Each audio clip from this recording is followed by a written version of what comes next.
ভারতীয় টিমের সুযোগ পেতে হলে তুমি যদি পারফরমেন্স করো তাহলে তুমি সুযোগ পাবে না, যদি তুমি না পারফরমেন্স করো তাহলে তুমি সুযোগ পেয়ে যাবে। হ্যাঁ বন্ধুরা, তোমরা ঠিকই শুনছো, যেটা আমি বলছি সেটাই সত্য হয়েছে।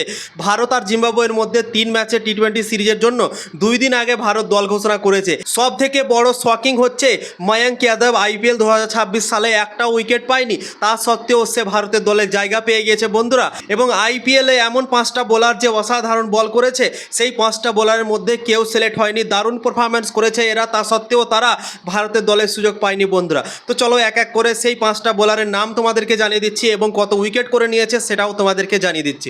ভুবনেশ্বর কুমার আইপিএল 2026 সালে টোটাল আরসিবি দল থেকে 28টা উইকেট নিয়েছে বন্ধুরা এবং ভারতীয় বোলার হিসেবে সব থেকে হাইয়েস্ট উইকেট নিয়েছে। কাগিসো রাবাডা বিদেশি প্লেয়ার ভুবনেশ্বর কুমারের থেকে একটা উইকেট বেশি নিয়েছে বন্ধুরা এবং সেকেন্ড হাইয়েস্ট উইকেট নিয়েছে ভুবনেশ্বর কুমার আইপিএল 2026 সালে। তা সত্ত্বেও ভারতের দলে সে জায়গা করতে পারে না, তা সত্ত্বেও তাকে নেওয়া হচ্ছে না দলে। 2 নম্বরে হচ্ছে আনসুল কাম্বোজ, চেন্নাই সুপার কিংসের দল থেকে আনসুল কাম্বোজ খেলে এবং আইপিএল 2026 সালে আনসুল কাম্বোজ টোটাল 21টা উইকেট নিয়েছে বন্ধুরা, তা সত্ত্বেও তার ভারতের দলের জায়গা হয়নি।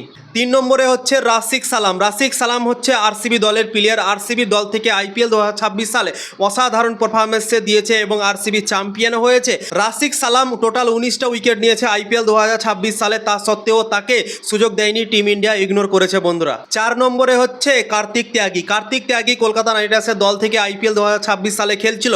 অসাধারণ পারফরমেন্স করেছে কার্তিক ত্যাগী, নতুন বল পুরানা বল সব জায়গায় ইমপ্রেস করেছে এবং 150 গতিতে বলও করেছে।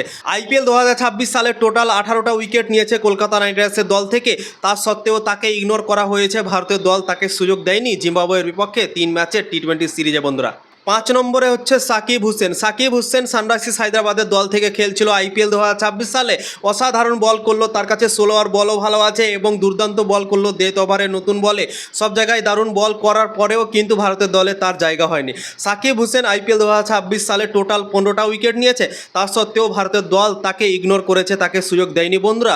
এবং অপরদিকে লখনৌ সুপার জায়ান্টসের দল থেকে খেলছিল ময়ঙ্ক যাদব।